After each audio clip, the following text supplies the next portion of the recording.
El Valle del Nilo alberga bajo las arenas inmortales más de un secreto.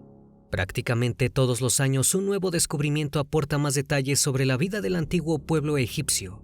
Y aunque el desierto no es infinito, y los descubrimientos que aguardan bajo las dunas difícilmente cambien nuestra forma de entender la historia antigua, el entusiasmo por explorar hasta el último rincón de Egipto tiene un único y secreto objetivo: lograr un descubrimiento comparable al de la tumba del faraón Tutankamón. La maldición de Tutankamón es uno de los hechos históricos más arraigados en la cultura popular, aunque no es extraño que los detalles no sean tan conocidos. Y si a esto sumamos que la arqueología es prácticamente un trabajo detectivesco, tampoco sorprende que el creador del detective más famoso de todos los tiempos estuviera involucrado.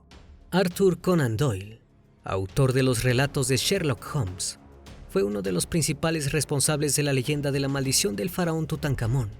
Su afición por el espiritismo y las ciencias ocultas, además de su renombre como escritor, pudieron dar cuerpo a uno de los mitos más difundidos de la historia moderna.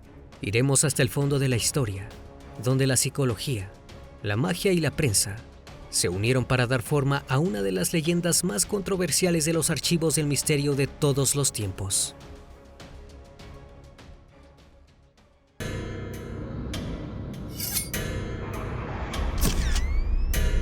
Fragmentos de la noche.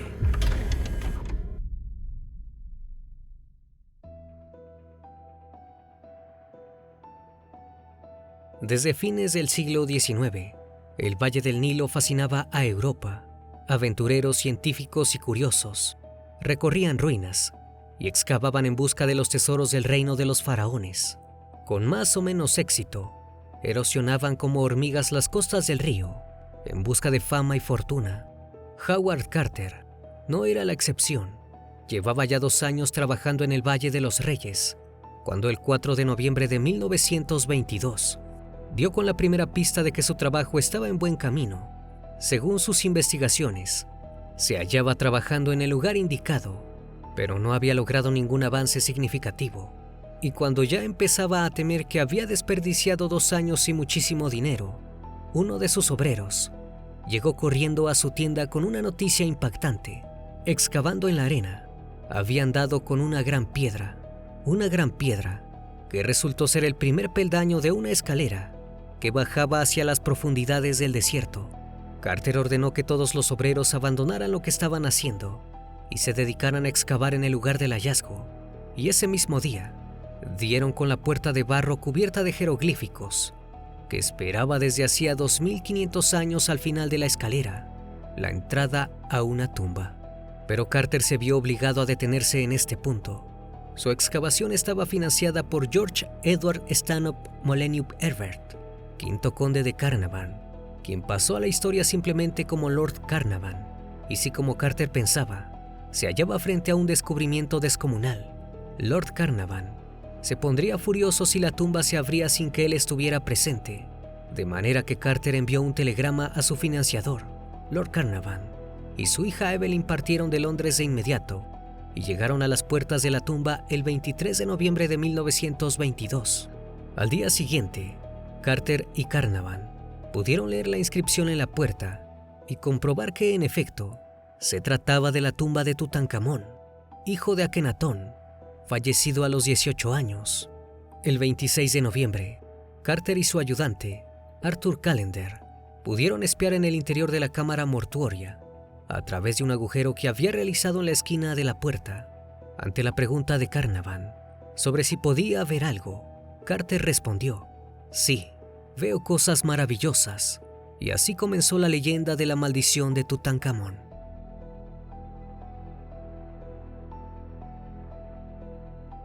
La tumba, como se informó en todas las noticias del mundo, estaba intacta, tal como había sido dispuesta por los esclavos antes de colocar los sellos sagrados miles de años atrás.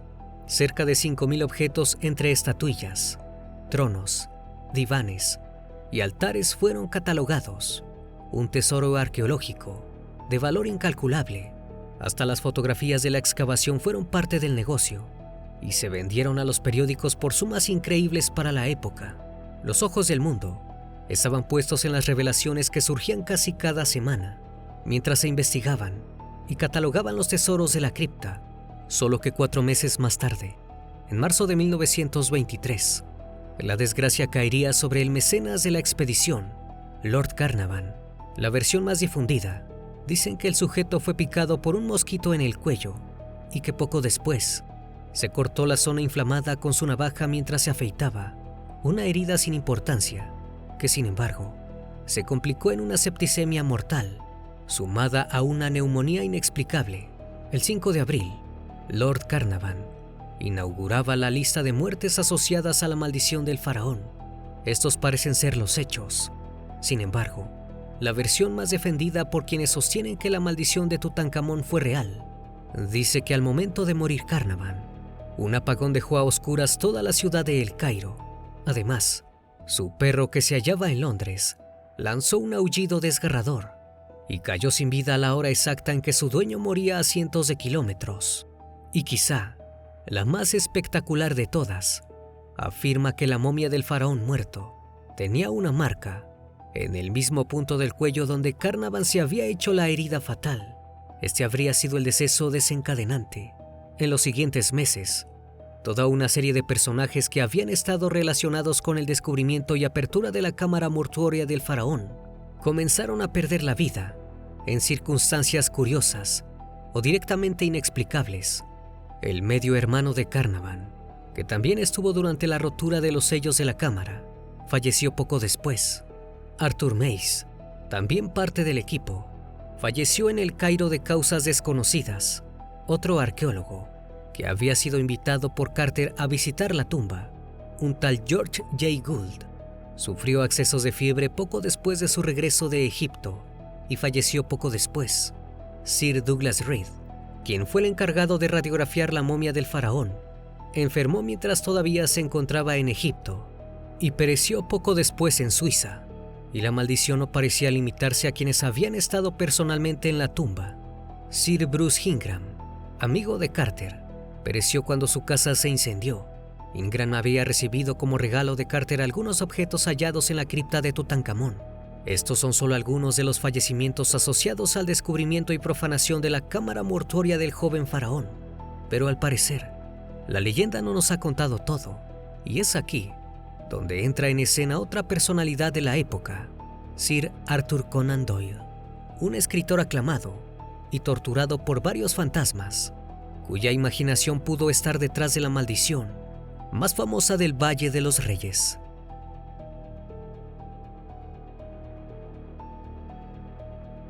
Sir Arthur cargaba a sus espaldas un prestigio agridulce.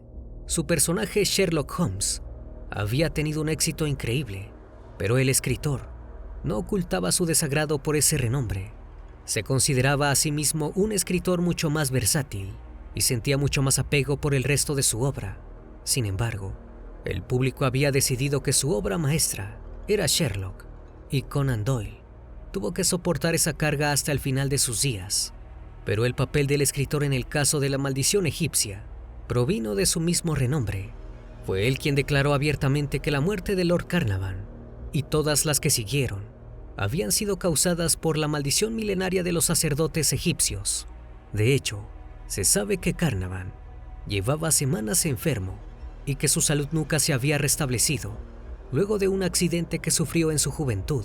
No obstante, el entusiasmo esotérico de Conan Doyle inclinó la balanza, y la versión de la inexplicable y el fulminante deceso del arqueólogo fue la que acabó por imponerse.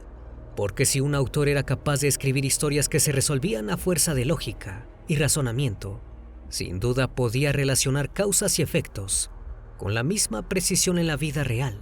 Por increíble que parezca, la familia del difunto no solo no desdijo al escritor, sino que alentó esa versión, y la leyenda de la maldición comenzó a rodar en una imparable bola de nieve. Por supuesto, el periodismo no podía permitirse desaprovechar el potencial del escándalo, y fue precisamente un periódico el que inventó la célebre amenaza, que supuestamente estaba escrita en el último sello de la puerta de la cámara del faraón: la muerte tocará con sus alas a quien moleste el descanso del faraón. En realidad, La única inscripción que podía tener alguna semejanza con la invención de la prensa decía: «Yo soy quien impide que la arena del desierto invada la cámara secreta». El encargado de redactar la noticia, que daría la vuelta al mundo, consideró, y con razón, que la frase no resultaba lo suficientemente espectacular, y entonces agregó una segunda parte, que le aseguró al periódico una enorme subida en las ventas: «Y mataré a todos los que crucen este umbral».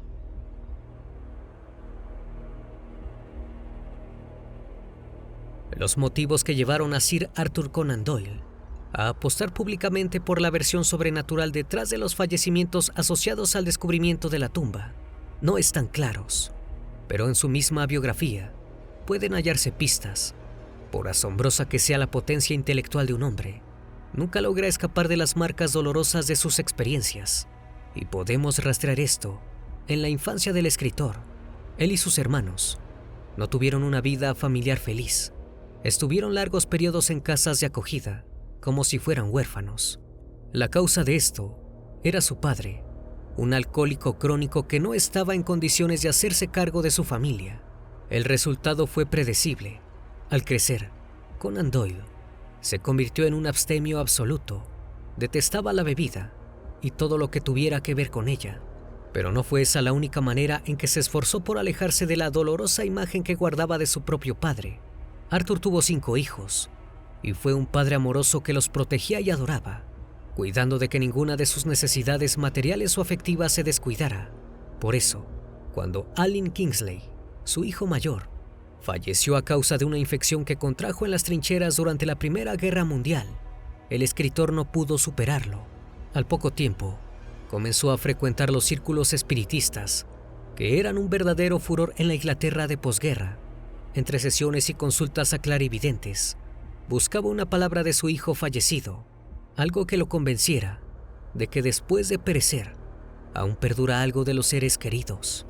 También fue un insistente defensor de la autenticidad del caso de las hadas de Cottingley, un caso enormemente famoso, que fue desenmascarado como un ingenuo engaño realizado por unas niñas, quienes fotografiaron recortes de un libro de lectura e hicieron pasar las imágenes como prueba de su encuentro con criaturas mágicas.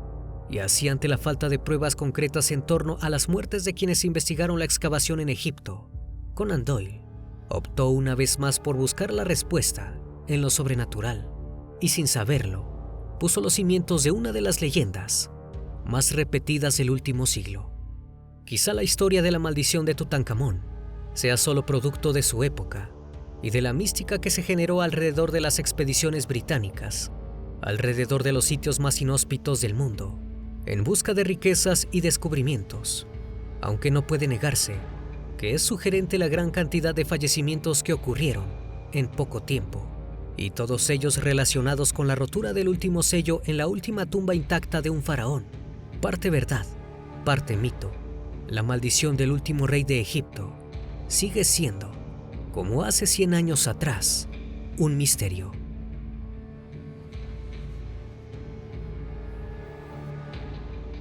Espero que esta historia haya sido de tu agrado. Como cada noche, agradezco que estén aquí, disfrutando una historia o una leyenda más de este canal, que cordialmente les abre las puertas para que se suscriban y formen parte de esta gran comunidad. Esto es Fragmentos de la Noche, donde despertamos tus peores miedos. Dulces sueños.